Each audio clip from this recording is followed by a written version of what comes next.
yang sama untuk seluruh ikhwan akhwat peserta Manaqib Online Internasional malam hari ini, para murid-murid pengarsa Abah yang hadir di seluruh penjuru dunia, dari Amerika, dari Hong Kong, dari Taiwan, dari Jepang, dari Arab Saudi, dari Belanda, dari Singapura, dari Korea, Australia, dari Iran dan Turki, dan dari Indonesia. Ini mungkin kalau ada manusia yang tinggal di planet Mars atau Jupiter dan ada teknologi di sana, insya Allah mereka juga ikut manakib ya. Eh, Alhamdulillah malam hari ini kita memasuki paruh 10 akhir bulan Zulhijjah yang kita mulai sholat syukri Lailatul Qadar, dan izinkan malam ini saya melanjutkan pembicaraan kita, pembahasan kita mengenai zikrullah yang adalah makna dari huruf zal di bulan Zulhijjah ini, karena zikrullah ini begitu luas gitu ya, dan sesungguhnya banyak sekali hikmah atau amaliyah baik yang diajarkan dalam thariqah kita ini maupun yang ada di luar sana secara langsung dan tidak mengarah kepada zikrullah. Beberapa minggu sebelumnya kita mengetahui bahwa zikrullah ini adalah bentuk kesadaran yang paling tinggi eh, bagi manusia. Manusia sendiri adalah makhluk yang diberi kapasitas, diberi kemampuan oleh Allah untuk memiliki makom atau derajat kesadaran yang tertinggi di antara makhluk-makhluk yang lain ya. Dan di antara manusia-manusia juga ada tingkat-tingkat kesadaran yang mereka miliki. Di dalam agama kita, di dalam Islam, kita dituntut, kita dilatih untuk mengembangkan, memaksimalkan tingkat kesadaran kita sampai pada realitas yang tidak bisa kita lihat, gitu ya. Artinya, seperti dijelaskan di surat Al-Baqarah, orang beriman atau yang bertakwa adalah mereka yang meyakini alladzi yu'minu bil ghaibi, realitas yang tidak bisa mereka lihat, tidak bisa mereka dengar, tidak bisa mereka rasakan. Tapi kita yakin ada realitas tersebut, yaitu Allah. Lah ini sudah artinya kesadaran yang melampaui indera kita, yang tidak bisa dijelaskan secara perse dengan pengamatan yang kita alami. Nah, di dalam thariqah ini lebih jauh lagi, kita bukan hanya diajarkan untuk sekedar meyakini ya atau mengingat, tapi juga secara intens untuk mendekat, untuk mengenal Allah, untuk menempel pada Allah. Bahkan Pangarsa mengajarkan kita untuk berorientasi dan hidup selamanya dengan Allah. Di doa-doa yang kita panjatkan yang diajarkan oleh guru kita, terutama doa sebelum zikir dahar dan kopi ya, lai anta maksudi, itu sesungguhnya adalah doa yang sangat mewah, doa yang menunjukkan tingkat kesadaran yang diajarkan, yang didisiplin pada diri kita. Dan ini tidak ada ya, kalau sepengetahuan saya itu di dalam disiplin yang lain, tingkat seperti ini. Dalam Toriko ini, Abah mengajarkan kita untuk full 24 jam kita itu sadar terus, tidak pernah off gitu ya. Dari berbagai macam instrumen, semua amaliyah yang ada di Toriko ini adalah secara langsung dan tidak secara intens, itu adalah praktik atau disiplin kita untuk ingat pada Allah, untuk bersikir. Dari tuntutan untuk sholat tepat waktu gitu ya, Abah mengajarkan kita untuk aware, untuk sadar akan waktu-waktu yang kita lalui.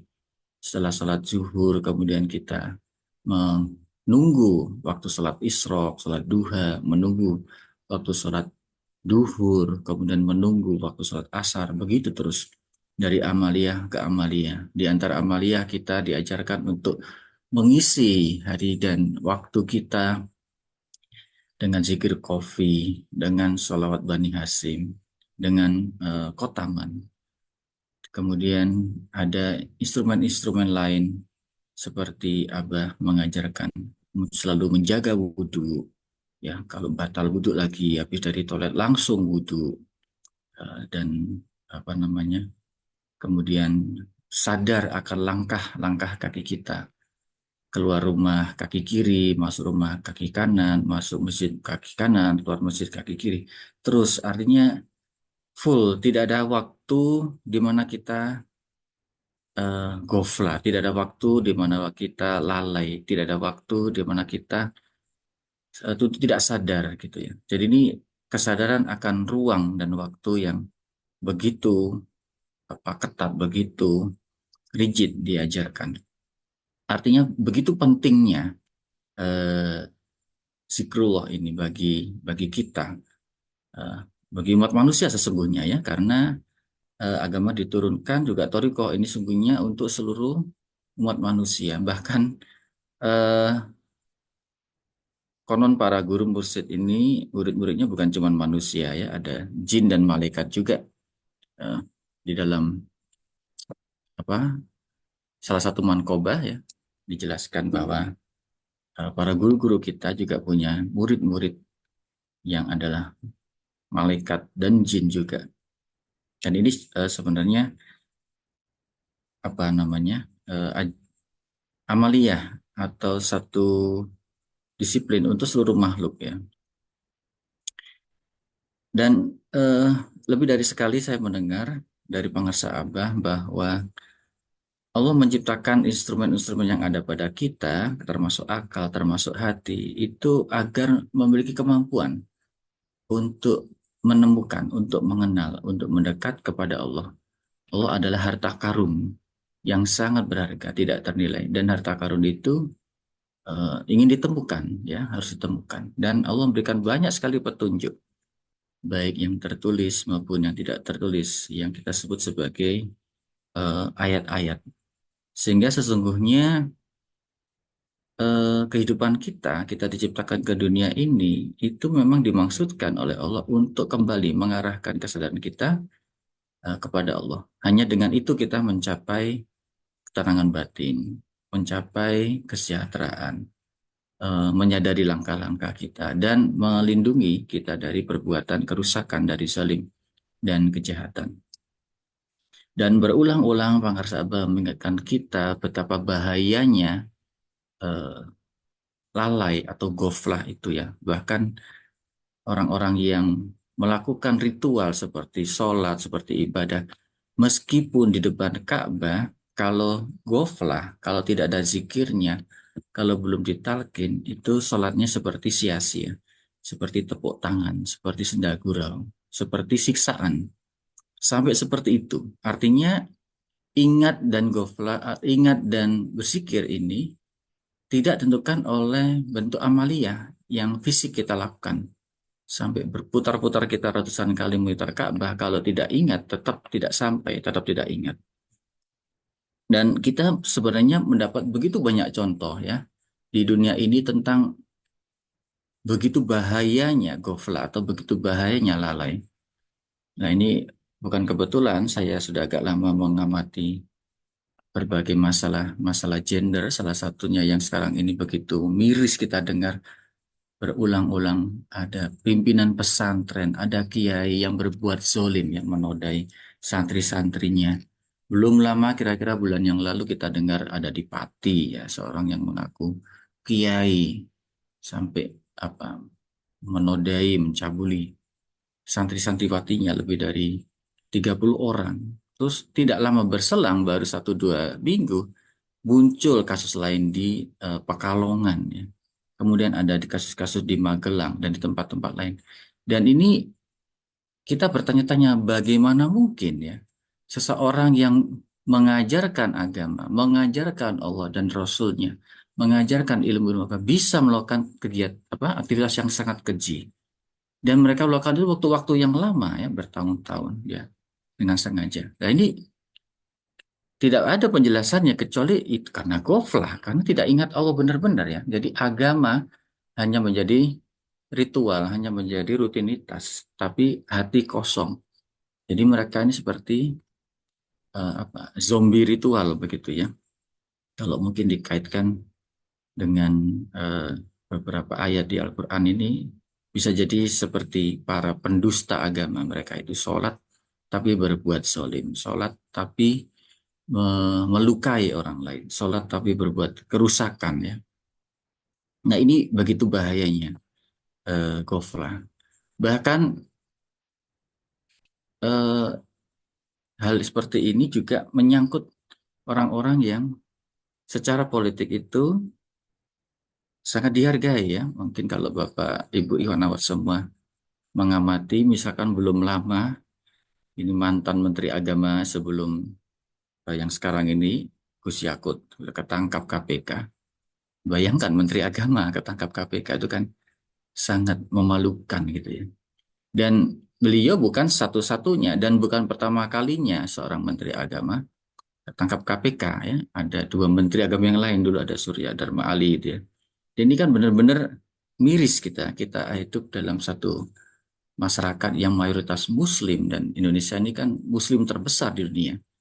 Tapi pemimpin formalnya itu justru terlibat pada kecurangan, pada penipuan dan berhubungan dengan hukum, melakukan kriminal. Dan ini sungguh miris ya. Dan kita berharap mudah-mudahan Menteri Agama yang sekarang nanti suatu ketika tidak akan tangkap KPK gitu, ya, karena tidak ada jaminan juga.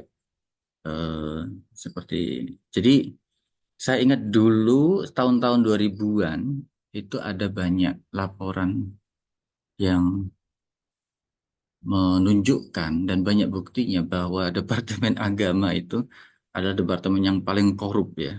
Sekarang ini nggak tahu yang masih seperti itu apa enggak. Dan banyak sekali peristiwa-peristiwa laporan-laporan menunjukkan itu. Dan ini sungguh sangat miris. Betapa agama menjadi tunggangan orang-orang untuk berbuat zalim ya. Baik urusan uang, urusan syahwat, urusan kekuasaan. Terus juga belum lama ini salah satu organisasi terbesar, bukan salah satu ya, organisasi terbesar ya, ribut soal tambang gitu ya, kemudian terjadi kisruh. Mereka sudah lupa urusan mendekat sama Tuhan, tapi sudah karena ini menyangkut fulus, menyangkut kekuasaan, menyangkut akses pada kekayaan, nah sudah seperti tidak ada rasa malu ya untuk berebut. Nah ini itu realitas yang menunjukkan begitu ngerinya ya, lalai dan goflah itu, sehingga kesadaran yang diberikan, kemampuan kita manusia untuk mencapai tingkat kesadaran tertinggi yang diberikan kepada Allah itu bisa membuat manusia itu terperosok ke dalam derajat yang sangat rendah ya, seperti pernah kita jelaskan bahwa Allah menciptakan manusia dalam derajat setinggi-tingginya ya. Kemudian mereka bisa jatuh ke dalam derajat yang paling rendah, bahkan lebih rendah dari hewan ternak karena goflah.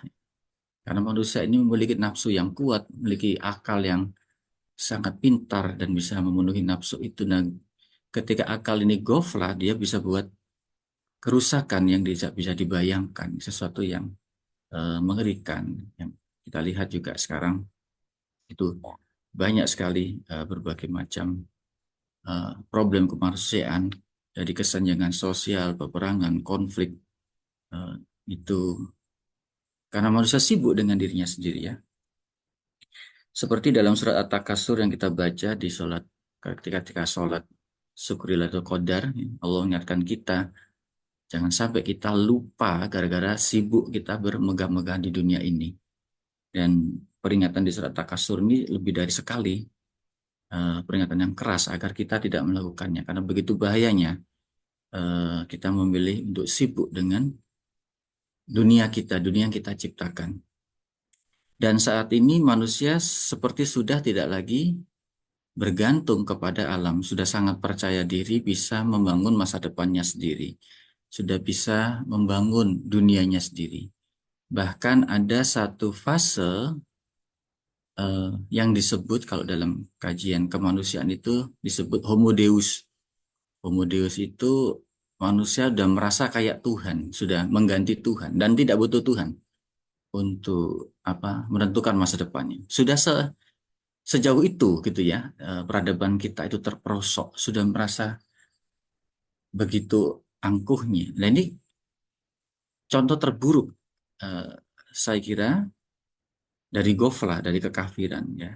Kafir itu kan artinya bukan tidak tahu, tapi memilih untuk tidak tahu, memilih untuk tidak memerangi, ingkar ya, ingkar pada kebenaran, ingkar pada hakikat sumber kehidupan, ingkar pada kelemahan manusia sendiri.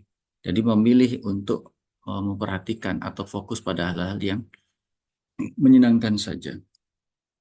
Dan sekarang kita difasilitasi oleh berbagai macam sarana untuk ghaflah. Sesungguhnya ya, teknologi kita ini lebih banyak menghasilkan kelalaian-kelalaian, sehingga banyak sekali persoalan-persoalan yang muncul. Dulu belum ada judi online, sekarang ada judi online. Dulu tidak ada prostitusi online, sekarang ada prostitusi online. Dulu ada pinjol, sekarang semua itu gara-gara realitas yang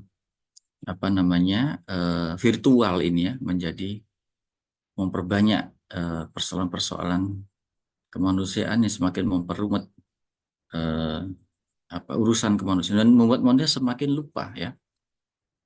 Nah ini eh, kita bisa memahami begitu mengerikannya ghaflah itu. Itulah kenapa saya kira kita semua sangat-sangat beruntung, sangat-sangat bersyukur bahwa kita ditarik oleh Allah, dipilih untuk ingat dalam thariqah ini. Bukan cuma ingat ya, kita diajarkan setiap saat, setiap detik. Jangan sampai lupa, kita diajarkan untuk itu dari mau tidur sampai bangun itu. Semua yang kita lakukan itu adalah menjaga kesadaran kita agar terarah pada satu titik saja, satu realitas saja, bukan yang lain ya, yaitu Allah Azza wa Jalla. Dan kita diajarkan dengan berbagai macam sarana, instrumen ya untuk tetap menjaga status zikrullah ini. Karena begitu penting, karena zikir inilah yang menentukan hakikat kita sebagai makhluk, hakikat kita sebagai hamba, dan sebagai bagian dari tujuan Allah menciptakan kita untuk tidak lupa ya. Dan bahkan Allah menjabarkan seluruh dunia ini sebagai sarana komunikasi ya. Ini ayat yang sering kayak ulang-ulang di surat Ali Imran ayat 190 dan 91, bahwa dalam penciptaan langit dan bumi dan perutan siang malam itu adalah tanda-tanda kekuasaan Allah bagi ulul albab. Siapakah ulul albab itu? Yaitu mereka yang berzikir, mengingat Allah saat berdiri, saat duduk, saat berbaring, sambil memikirkan penciptaan Allah. Artinya begitu pentingnya zikir itu sampai Allah menggelar alam semesta ini agar manusia ingat pada Allah, agar manusia terarah ke sana, gitu. Tidak yang lain, ya. Bukan untuk dieksploitasi, bukan untuk dimanfaatkan, bukan untuk jadi kaya, ya. Bumi, alam dan ini bukan kemudian demi tujuan nasional kekayaan nabari dibabat semua hutan, dikeruk semua kemudian jadi kaya sedikit. Tidak. Jadi semua ayat-ayat agar kita mengenal Allah, agar kita bersyukur, ya, di ayat yang lain. Jadi segitu mahalnya ya zikir itu sebenarnya, sampai alam semesta ini bagi Allah adalah sarana bagi kita untuk mengenal ya ulul albab itu ya. Ya, mengingat sambil berpikir. Kalau kita tidak mengingat, artinya tidak melihat alam semesta ini perubahan siang dan malam, itu artinya pergeseran waktu dan penciptaan langit dan bumi itu kita tidak sampai pada Allah, berarti kita menyia-nyiakan sebenarnya ya ciptaan Allah alam semesta ini ada sebagai ayat-ayat. Nah ini suatu satu penghinaan ya, karena sesungguhnya itu bukan sekedar alam, tapi adalah satu media komunikasi, media ajakan bagi Allah agar kita mengenal Allah, agar kita tahu, agar kita mendekat ya pada Allah. Sampai seperti itu. Jadi begitu mendasarnya zikrullah ini. Sehingga eh, kita sangat beruntung, kita sangat bersyukur dalam takian ini kita diingatkan, diberitahu itu dan diajarkan bukan cuma secara teori tapi beramal, beramal dan beramal.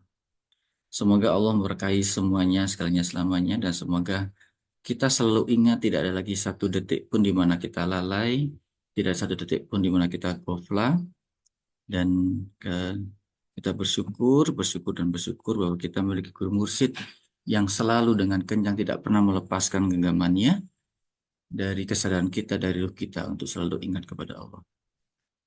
Semoga Allah memberkahi semuanya sekalian selamanya. Bil barokah wal karamah pangersa baos. Al-Fatihah. A'udzubillahi minasyaitonirrajim. Bismillahirrahmanirrahim. Alhamdulillahirabbil alamin arrahmanirrahim maliki yaumiddin. Iyyaka na'budu wa iyyaka nasta'in ihdinas siratal mustaqim. Siratal ladzina an'amta 'alaihim ghairil maghdubi 'alaihim waladdallin. Kurang lebihnya mohon maaf. Wassalamualaikum warahmatullahi wabarakatuh.